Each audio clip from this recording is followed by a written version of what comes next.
Hi, this is Sebastian Silva from Hands, Silver Talon, and Cobra Spell, and you're listening to Channa Channa Channa.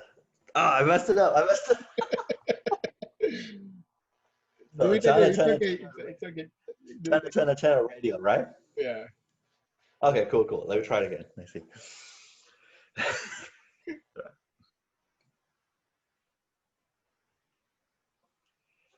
Hi, my name is Sebastian Silva, and oh my God, dude, this is crazy. It's weird. I did the interview just fine, and now I'm like freezing up. All right, one last try. Third time's a charm. Whoa. Hi, this is Sebastian Silva from Hands, Silver Talon, and Cobra Spell, and you're listening to Channa Channa Channa Radio.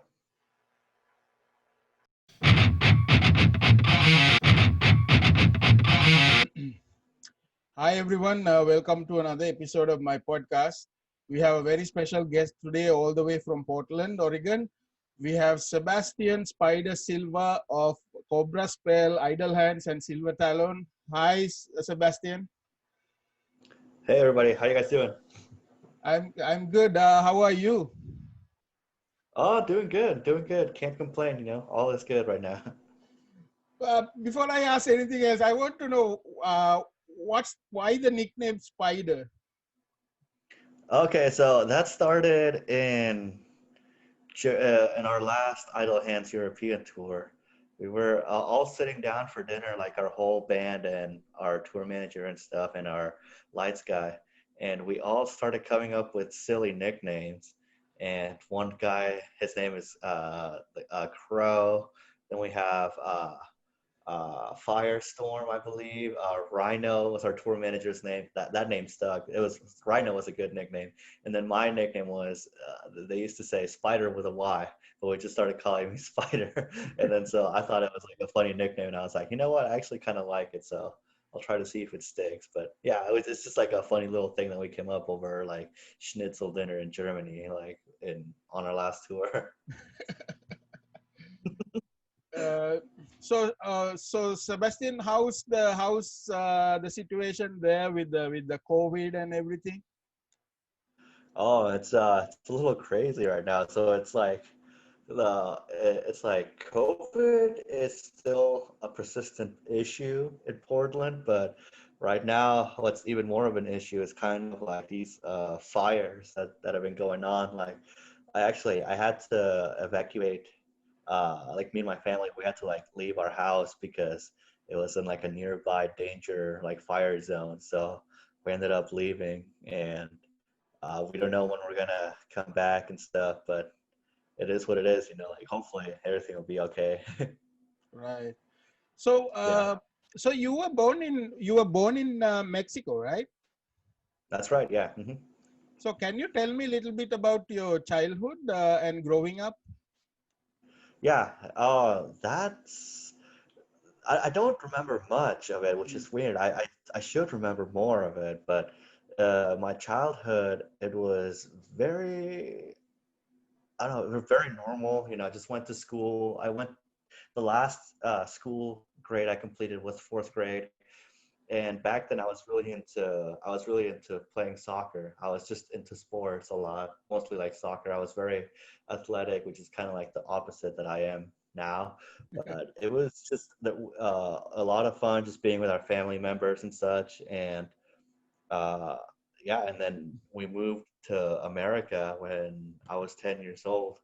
And I was like, I was still really into soccer, but not as much as when I was over in Mexico.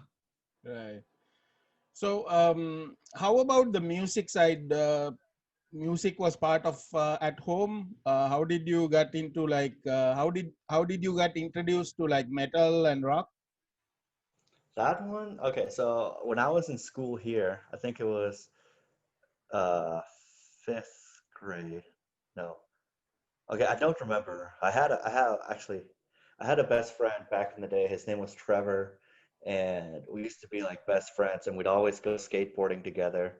And one day I went to his house, and he was showing me like all these like Guns N' Roses music videos, and like he was telling me that he has like a guitar like slashes because he had like an Epiphone, and he would like play in front of me, and like I was like, oh man, this looks so cool. So from like, just him showing me Guns N' Roses and him showing me like how the guitar sounds. I was just like, oh man, like I want to do that. I was like, I want to play music now. It's like, forget all this skateboarding stuff. I want to go play music. So how the guitar playing started? When did you get your first guitar? I got my first guitar when my parents brought they for my brother, they bought him a guitar for his birthday, and within like a month he stopped playing it, and I was like, hey, sell me your guitar since you're not using it anymore.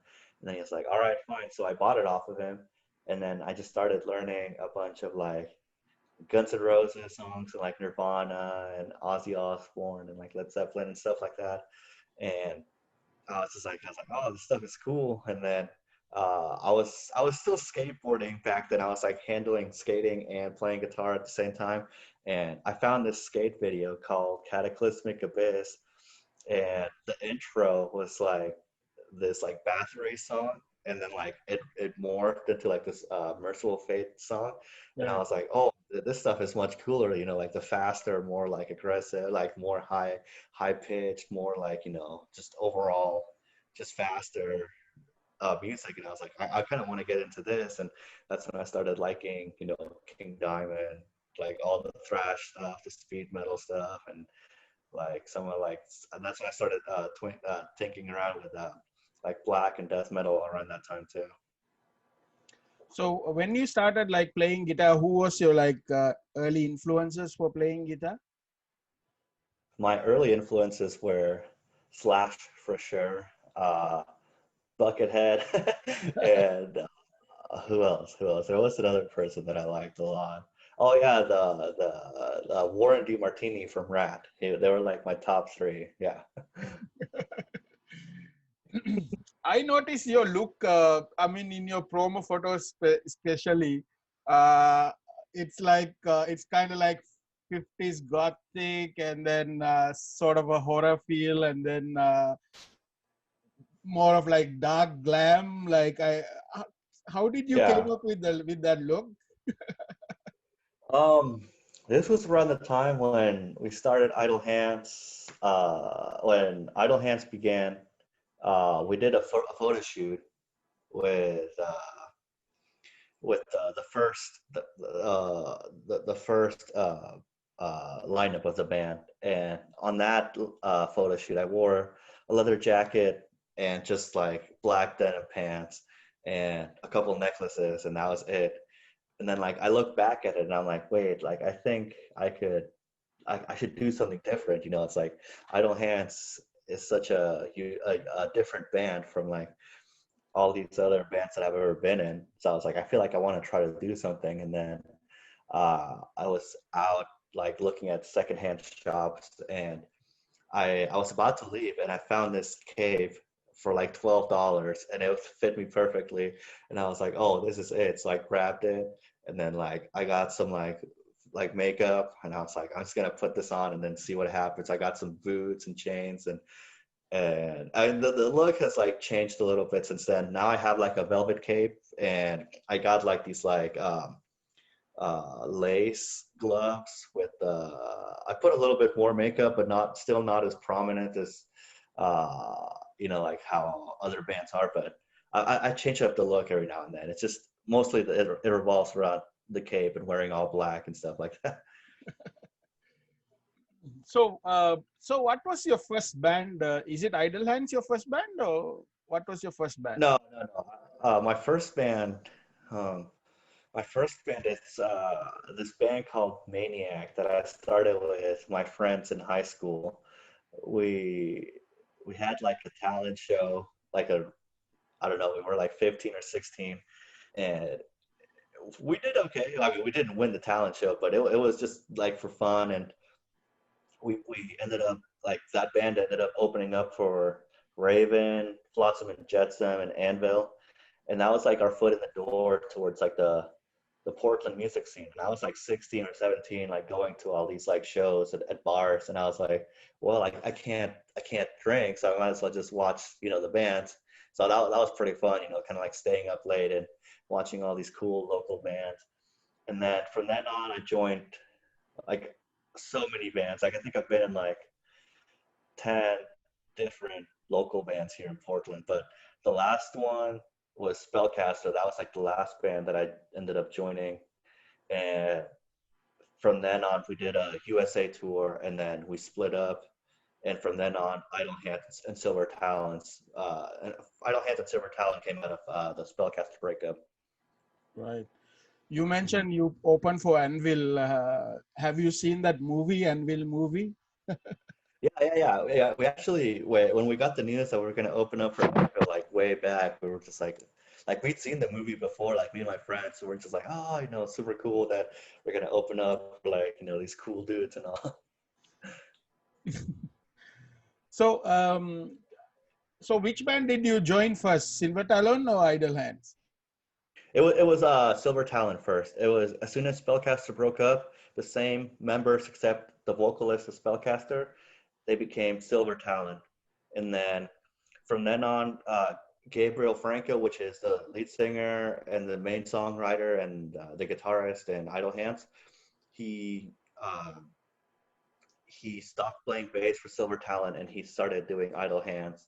And basically, he was like, "Hey, I'm starting this new project. If you want to, come play guitar with me." And I was like, "Sure." I was like, "I think you got some cool songs." Like he was showing me there was this one, Blade in the Wild was the first song he showed it to us. He was showing it to us during Silver Talon, but it seemed that him and Bryce, which is the Silver Talon main songwriter, I think they couldn't see eye to eye on Mm. some of like songwriting issues. So then Gabe was like, "Oh, I'm just gonna take my songs and start Idle Hands," which ended up working out because now you have Gabe running the whole show in Idle Hands, and you got Bryce running the whole show. It's just like all I gotta do is, they tell me, "Hey, learn this song or solo here and do that," and so I feel like I got the best of all worlds right now. It's super super chill to just, be hanging out with these guys and jamming with them. Right. Yeah, I saw you. You guys put out. Is it re-recorded version of Silver Talon song, and then there was a Devil Machine electronic version also in Spotify now, right? Yeah. There was I think it was two live versions. I think it was from our 2018 tour, which was the last tour I did with Silver Talent. I'm still in the band, but I haven't been able to play live with them as constantly due to some visa legal issues that I had with. But now that I'm back, I'm trying to. Well, I mean, and we can't really play shows right now because everything is closed down. Right. So Mhm, in Silver Talon, this album, 2018 album, Becoming Demon, I really love mhm. there's two tracks that I really like. Battle Angels, which features Jeff Loomis, right? Yeah. That one's sick. Yeah. Have you met Jeff Loomis? I've not personally gotten to meet him yet. I remember I went to go see, I think it was Marty Friedman in Seattle one time, and I left right after. And then like I saw somebody, like one of my friends from that show, they were just like, "Oh, Jeff Loomis, it's at the show, the Marty Friedman show." And I was like already driving back to Portland, and I was like, "Dang it!" But no, it's like when Mana came out, like when Idle Hands released Mana, a couple of months later, Jeff Loomis messaged me on my Instagram, and he's like, "Oh, I really like the Idle Hand stuff you guys are doing." And I was like, "Oh, thanks, man." And I sent him a long sleeve, like an Idle Hands long sleeve. And when they were playing in Europe, he got my girlfriend and her father into like an Arch Enemy show over there in Amsterdam. So we haven't formally met, but we've been, it's like online friends, and Right. but he's Yeah, a very very friendly guy. yeah, actually, Arch Enemy is like one of my favorite bands. So I see them like 4 times or 5 times already. So Nice. I met Jeff Loomis couple of times already. That's awesome. Hell yeah. Yeah, That's he's awesome. really nice. He's very quiet, but he's very nice. Yeah. um, so Idle Hands, I see I actually Blade and the Will is my one of my favorite songs. Even my Cool. friends were messaging me when I posted that you will be part of the podcast. They were saying, "Oh, Blade and the Will. We like this song. And how do you describe the music of Idle Hands? Because it's hard to put up. I feel that it's hard to put them on a specific genre, right? Because it's there seems to be a lot of different influences on the music. Can you explain a little bit about it? Um, I think the best way to describe it is the way that Gabriel, the singer and he's pretty much the leader of the band. Every time he gets asked like what genre we are, he always says, we're a rock band. Like that's just it. We're a rock band, and then a lot of things fall within that spectrum. So it's like you got the gothiness and like the 80s like new wave rockiness, and sometimes like heavy metal sounding, and uh I don't know, there's a lot of things to Idle Hands, and that's what I like about playing those songs Mm. when so it's like every time that Gabe has written a song, there's never been a time where I'm just like, oh, like this song sucks, or like it's always so refreshing because it's like it might be like simple chords, but the way that he arranges them, and then he stacks like other layers and vocal layers, and the way it all just blends, it's just like it's so much fun. Like not only for me to like play on the songs, but to play them live and to see that people sing along. It's just like I don't know, it's a whole different feeling that I've ever had in any other band. Yeah, and then when I hear the vocals, I kind of feel like Depeche Mode. There's a kind of a Depeche Mode vibe as well. Yeah, definitely, yeah. Right. So it's good that you guys put out the Don't Waste Your Time to full length now, right? Because earlier it was like a EP, right? Don't Waste Your Time is like only few songs. But Yeah, so the Don't Waste Your Time was 5 songs at the beginning, and then there was supposed to be 2 more songs, and then Gabe held on to them, and then they aged like fine wine. I think like when we started tracking all the other 2 songs, it was just like me and Gabe were just looking at each other, and we're just like, all right, this is sounding really good. Like it's gonna be cool. I saw your Facebook profile and then also some of your YouTube videos. You did a cover of Steve Y, and you have Steve Y on your cover page, right? Oh yeah. Exactly, yeah. That's been like the one photo that I have not changed since I opened up my Facebook. It's been like my cover photo has been. I've never had any other cover photo. It's always been just Steve Vai. How Steve Y influenced you? I think uh, to put into words, it's like if I hadn't found out about Steve Vai, I think I would have gotten really bored with guitar playing because every time I hear Steve Vai or I see him, he has like all these cool moves on stage, and then he has like double neck guitars and triple neck guitars and like these flashy guitars, and he's got all the cool moves, and he's doing like crazy tapping, and like so there every time that I see Steve Vai, I'm just like, all right, like there's stuff on guitar that has not been explored yet, and you can always find creativity in that. And to me, Steve Vai has always been like my main inspiration. Like nothing else, like guitar wise or musician wise. Like I think Steve Vai is my most inspirational musician ever to me. Right. I actually have this one, Steve Vai.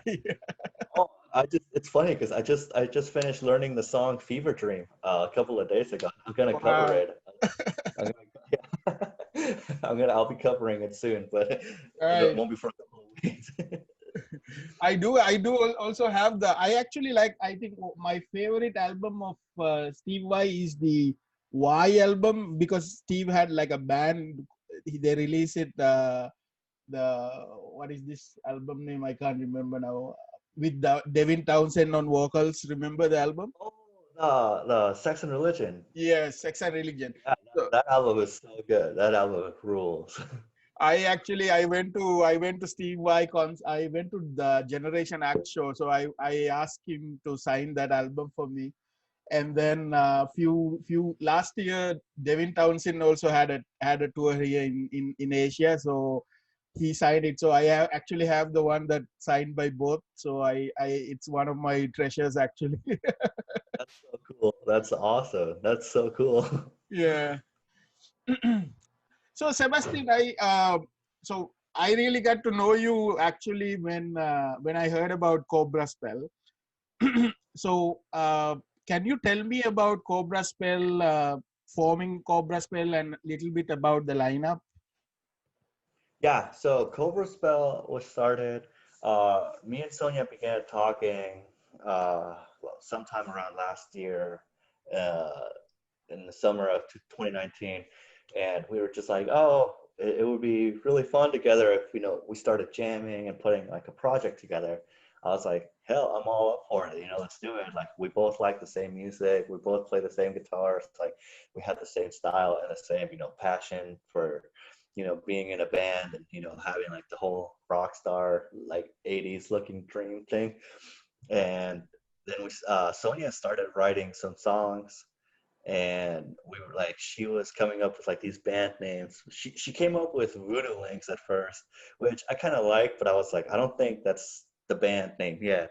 And then she came up with Cobra Spell, and I was like, all right, that sounds a little bit more, more cooler. Like it sounds better. I was like, I really like it. Let's go with that. And then so she started writing these songs, and she uh, she found her friend Angelina, and she was she plays the bass for us. And then we found uh, Alex, the vocalist from the band Hidden. We were just Mm. like, we like his vocals and his style, so we are just like, hey, would you like to sing for our band? And he's like, yeah, sure. So and then like Sonia started coming up with these vocal lines, and I started writing lyrics, and one thing led to another, and then soon enough we had 4 songs done. And the last person that completed the lineup was Mike, the drummer. And we just, I think it was recording wise, I think it was mostly all done over there in the Netherlands. I think Sonia recorded all the guitars, and then the vocals were done in Italy by Alex, and I think the bass was also done in the Netherlands, and the drums, I can't remember the drum, probably somewhere in the Netherlands. But I did all my guitar stuff like literally in my living room here in Oregon. So because we were all separated with the whole COVID thing, so it Right. was it was interesting. I've never done like a project like that where it's just like everybody's recording their own parts of different parts of the world. So how do you how do you keep up as a band, because now you're just doing it through Zoom, or you're just talking via via the internet, right? You didn't get together yet, right? No, for Cobra Spell, we have not gotten together, but I mean, I know the songs. Like Sonia taught them to me when like we call through like Skype and stuff, Mm. and she taught them to me. So what I do is what I usually do when I go to our rehearsal space is I'll start with all of like the idle hands like set list, or not even the set list, just I'll go through all the idle hand songs and I'll play them all.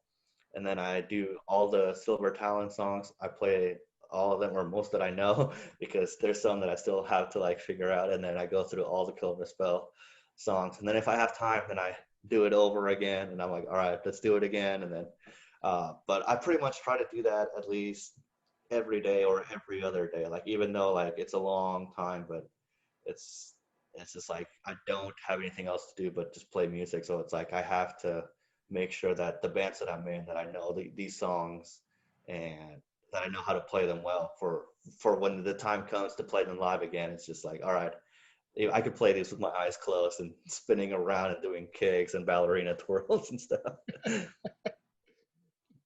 So you put out the Love Venom actually this month, right? Early this month. Yeah, Um, yeah, I think it was last yeah. week or something like that. Yeah. How's the response?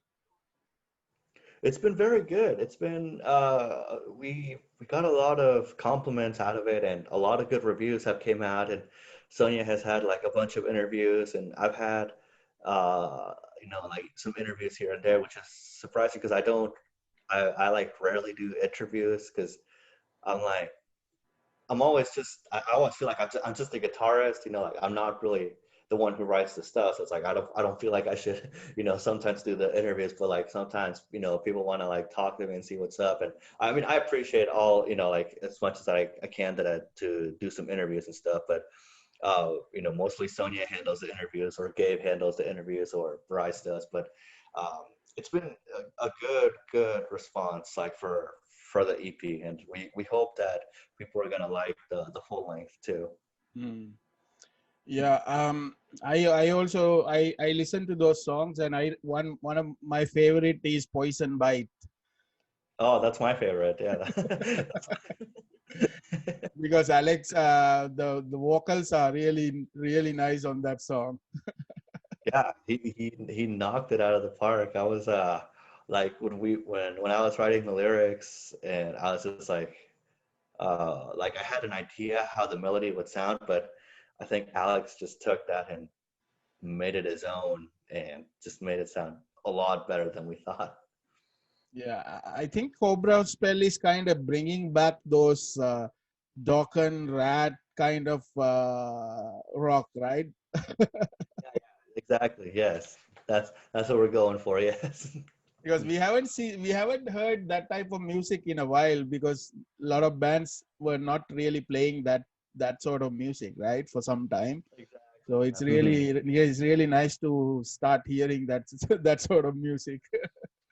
Yeah, we want to play like the whole like MTV like 80s radio, you know, kind of like you're sitting in your car, you know, windows down, like you're going to like a party or a show, and you're just out there rocking, you know, with a boombox or something. We just want like feel good party music. And like when you come, like when we play a show, you know, eventually, like who knows when that'll be, but you're gonna see like a show that's like, you know, like back in the day, you know, you saw like a band being a band, you know, like you see the vocalist like commanding the stage and like, you know, getting the crowd excited, and you're gonna see the guitarists, you know, just going, you know, doing crazy whammy bar stuff like Vinnie Vincent style or doing spins, and it's gonna be like whole makeup and outfits, and so we're trying to bring something back that we haven't seen in a while, but we'll see what happens in the future. I think when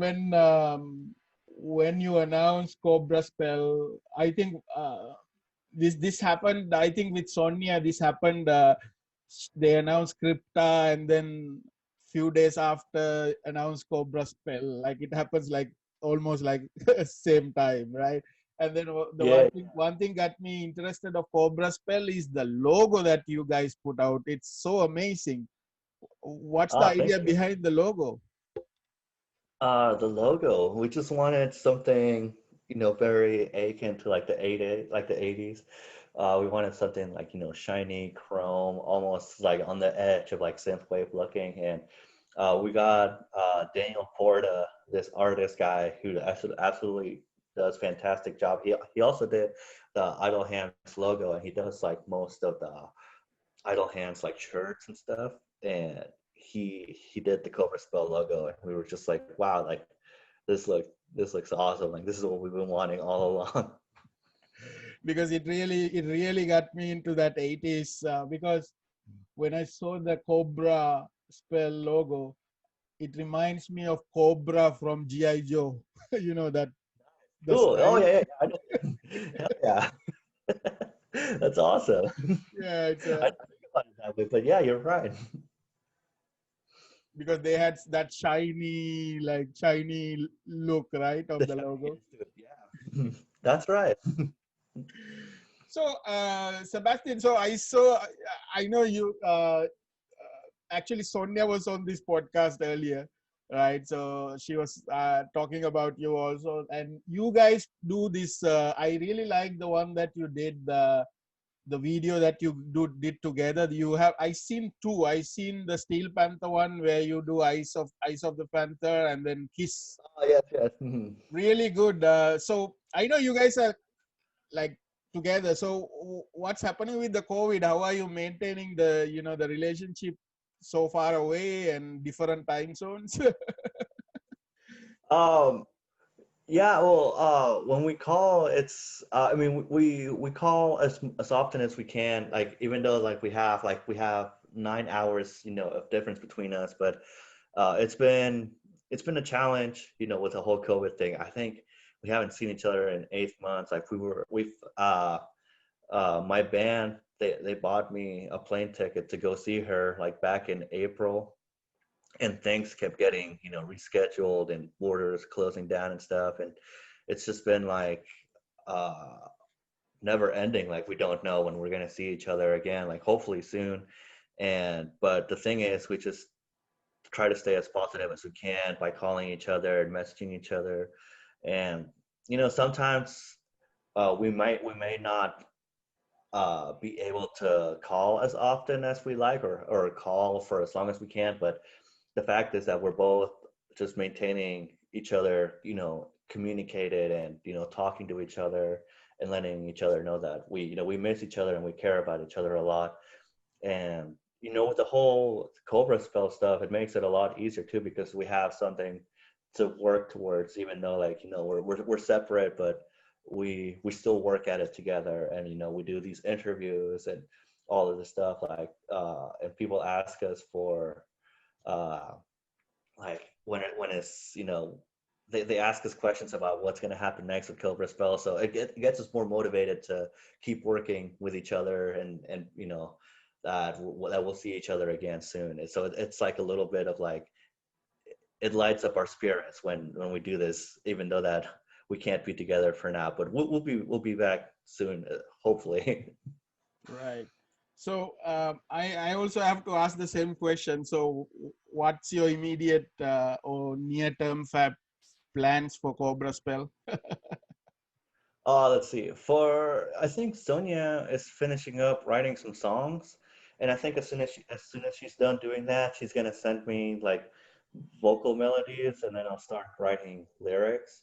Um, and then yeah, we'll I don't know if we'll wait to record it all when we're together, or if we're gonna have to do it all isolated again. But hopefully by then, COVID, is a little bit more under control, and I'm able to travel, um, once I've got uh, my obligations with Idle Hands and the Silver Talon taken care of. Then I can go fly over there with Sonia, and then see what's up, and try to get at it with this Cobra Spell full length. So Sebastian, I actually have the same last name as you. My name is also Channa Silva. Uh, Not, yeah, because I'm from Sri Lanka, so Sri Lanka was a Portuguese colony before, so that's probably why we have both same names, right? Silva. yes. There actually there is a region in Portugal actually that's the Silva is the name from like a region in Portugal. Uh, Huh? I I don't. I, I thought it was like, I don't know where the Silva last name came from. I heard a lot of people tell me that it's like a South American thing, but I also heard it's like a French last name, like Silva. So I was like, I don't know where the origin of the Silva name is. Do yeah, you know? actually there's a region in Portugal which is Silva. I assume that it's actually from that region probably, Oh, and huh. then it maybe went to Spanish, then it got to Latin America. I think Portuguese were also there in Latin America, right? I think so, yeah. Mhm. And then this funny thing is there is a Facebook group that it's called United Silvas, like Silva organization. It's like people with the Silva last name. Everybody's on that group. Are you in it? You When should I add find me. out, it was so funny that You, everybody's you, like, people with this last name was in that group. if you get a chance to, you should add me. I'd love to check it out. That's funny. Yeah. Yeah. So Sebastian, so what's your message to the Cobra Spell, Idle Hand, Silver Talon fans? I'd say to all the fans from Idle Hand, Silver Talent, and Cobra Spell, I'd say thank you very much for all your support and all the bands, and I can't wait to be back on stage and bring this music out to you guys. And there's a lot of new music coming from all three bands, and I'm very, very thankful from the bottom of my heart for each and one of you for allowing me to do this. Um, there's just nothing else I would rather be doing in this world than playing music. So thank you all. Yeah. So anybody you want to shout out to, Sebastian? um, let's see. Probably I'll just shout out, my family, my parents, obviously, Sonia, Gabriel, and Bryce, like are like the top head honchos of these bands. So they're like, So Sebastian, this was great that we were able to have this talk. So I'm really appreciate that you're joining. So keep making music and looking forward to more music from you. And then hopefully someday I can see you live. definitely. Thank you. Thank you for having me. I appreciate it so much. Yeah, Thank you. Sebastian. So keep safe, stay metal. You too. Definitely. Have a good one. Thank you.